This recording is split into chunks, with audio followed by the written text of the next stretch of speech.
Let's see who's featured today on our In the Round show.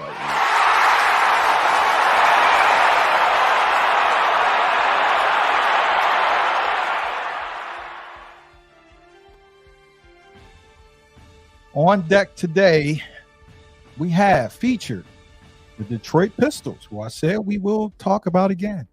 The New York Feralball Giants, Albuquerque Culprits, and NNFL UK. What? And I don't know, stay tuned. Well, the wheel of misfortune begins with some Detroit Feralball. A long time since I've been able to say that. Detroit Feralball. Go Pistols. That's right. It's been a very long time since they got some shine on the network. And technically, this story isn't about the team. It's about a Pistols player taking his talent on the road to Colorado and scoring 2 TDs in that away game. Now, the deadly play, and I'm sure you've heard of it, PD, it happened in a Colorado college dorm where he was roommates with the male receiver, touchdown receiver. Now, the motive of the play is unclear, but some have suggested a love triangle.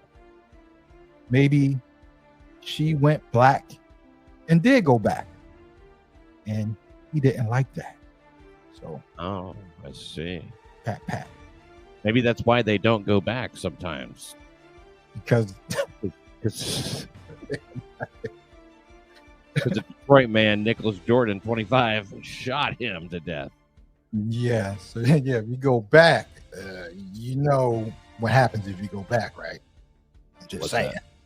Well, here's what I'm looking at. Is this Detroit man playing a road game, or road game? It's technically a road game. Should this be Detroit action? I mean, should this be Colorado action? Well, he's from Detroit, and he just went to school there. So we got some fans of the mountains of Denver or wherever.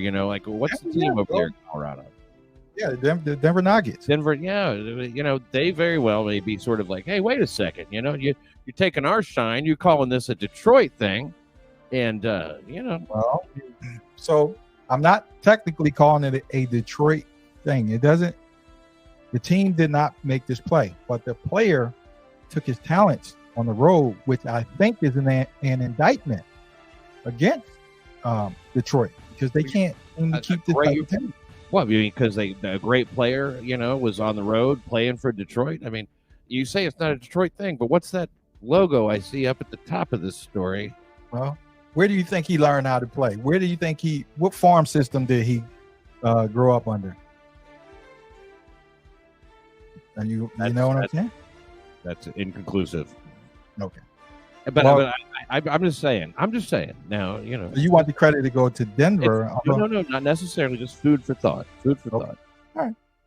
So as I mentioned earlier about Detroit, before the start of this decade, Motown used to be a beacon for Mo murder, Mo mayhem, and Mo misery. Motown. And I remember one deadly play that symbolized Detroit's dedication to the game. I'm going to take you back, but I do remember this play vividly. And it happened on the east side of Detroit's field, where a man caught a pass after throwing a shoe at a roach. That's how much Mo misery and Mo mayhem they have. Many of the roaches are armed. Even the roaches are packing. Now, the Detroit 2024 Detroit squad, 2023, 2020, they are a far cry from this Detroit team that used to rule last decade. Well, they just got outmoded. The league caught up with them is all that happened. It happens all the time when you see that. A team, they get set in their ways. They're not thinking about, the future. They're not talking. Really, you get comfortable at the top and you stop trying to get better. So you saying this may be a rebuild? Well, I'm saying so many times it happens so fast. You trade your passion for glory. Got it. Understood. And I think that's what happened here. Yeah. Well, I just don't like to see them acting like strangers when it comes to danger. And with a player like this taking his talent on the road, this franchise is going to struggle to return to the playoff staple it once was. That's just I mean, you when you go scoring touchdowns in another town, the touchdown happens in Colorado Springs, not in Motown. It's credited in Colorado. There you go. All right, good point. So let's head to the. That was your point. You're saying, taking it out. I'm saying good. We're together. You agree with yourself. Yeah. So you're darkest. I'm DeMarcus on this one.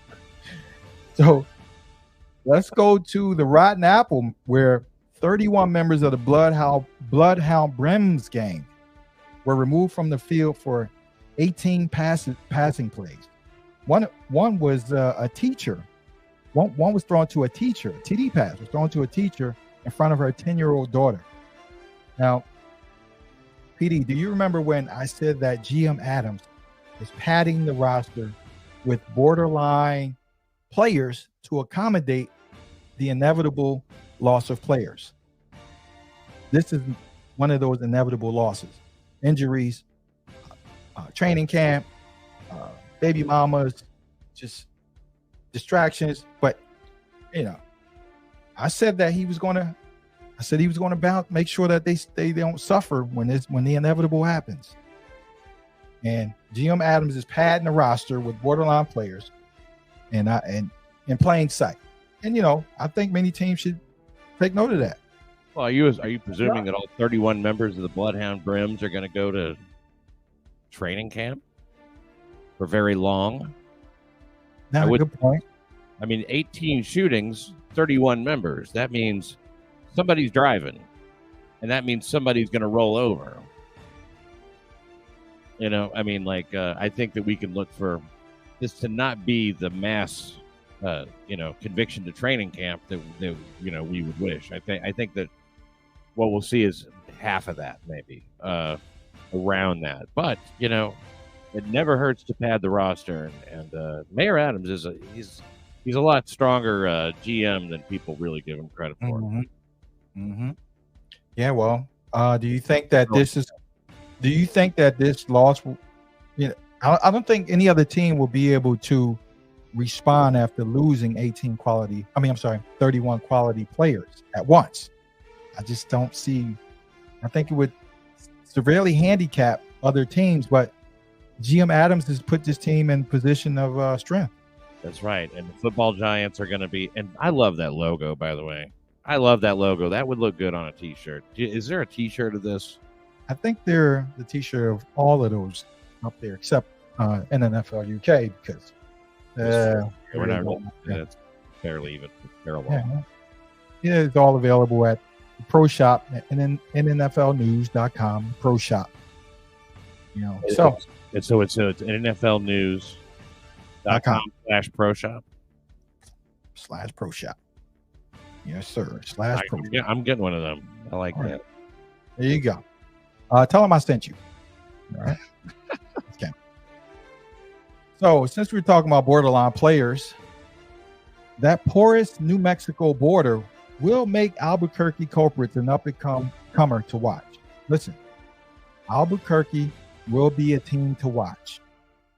They're going to do Eric Adams times 100 and pad that roster. And PD, they already have a signature play, which is especially crucial for a small market team trying to establish a reputation. And their signature play is the drive-by passing play. Yeah. Or some call it a shuttle pass. The rollout. The rollout. And last season, get this, they ran that play more than 300 times with effective results. That's a youthful, hungry, ambitious team throwing on the run like that. It's almost like a wildcat offense, where you don't know what's coming, man, because they can both run. Everybody can run. Everybody can throw. Everybody can roll. It's I always give credit for that, for being able to throw on the run like that. And they got a talented young roster. Like you said, a porous border is a happy border when it comes to these border town teams, and Albuquerque Culprits maybe more than borderline successful this year. I agree. If this kind of production continues, 300 times they've run that same play, and it's still and every time they run it, it gets no easier to protect against. Right. It's kind of like the Stockton to Malone pick and roll that they're going to do it, and it's just like, what can you do? Yeah. Hope it doesn't work. Hope he misses the shot. Right. There's a reason that Namath, only threw like maybe 0 passes in the fourth quarter of that Super Bowl III. It's like you make them stop the play. They can't stop the play. Make them stop the play. Yeah, I like that impression. Run, so Matt Snell kills it, and look, they got to stop it before they can stop it. That's right. And you know what? That play is so successful that they even ran it on the homes of certain Democrat officials down in Albuquerque. So, hey, as the adage goes, don't fix it if it ain't broken. That's right. If it ain't broke, don't fix it. And if if they didn't bite the hand that fed them, it wouldn't be the NNFL. No, absolutely not. It would be. What would it be? Would it be the? I don't know what it would be. Well, it would. The USFL? A hostile takeover. Good point. So let's end this end around across the pond, where I am bloody shocked that the NNFL UK is getting featured today. 4 players were sent to training camp for a drive-by play outside of a London church. 4 women and 2 girls, 11 and 7 years old, caught passes as they stood outside with the crowd outside a church during a funeral. There were no TDs on the play. No TDs. No TDs on the play. Now, I've never been to the UK.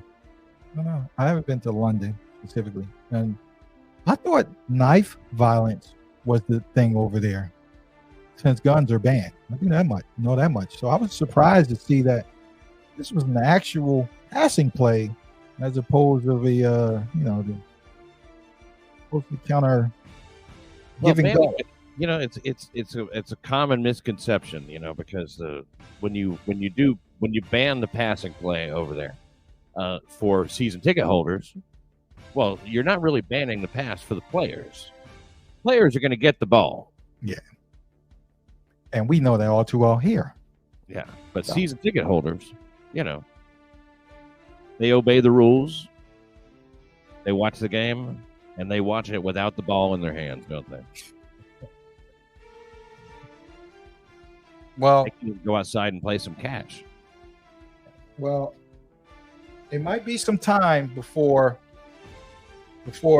they make another play worthy of an NNFL feature. So NNFL UK fans might have to be content with going back to plays like this being featured if we ever decide to get around to it, where a jolly old chap called the police on himself because he was too drunk to drive. And this is I was holding on that last play. You might want to march this back 10 yards, lose it down here. It was holding. Yeah. So you didn't see that? Because I was holding him. I had a hold of his jersey and everything. I mean, I don't know how you missed it. I mean, that's the equivalent of what's going on here, calling the police on yourself. I mean, unheard of. This is just not in the spirit of the game at all. No, well, this is that's across the pond where they drive on the other side of the road. So this thing's just different here versus there. This is an example of that. Playing Feralball with just their feet. Yeah, who does that? Yeah, Feralball with knives.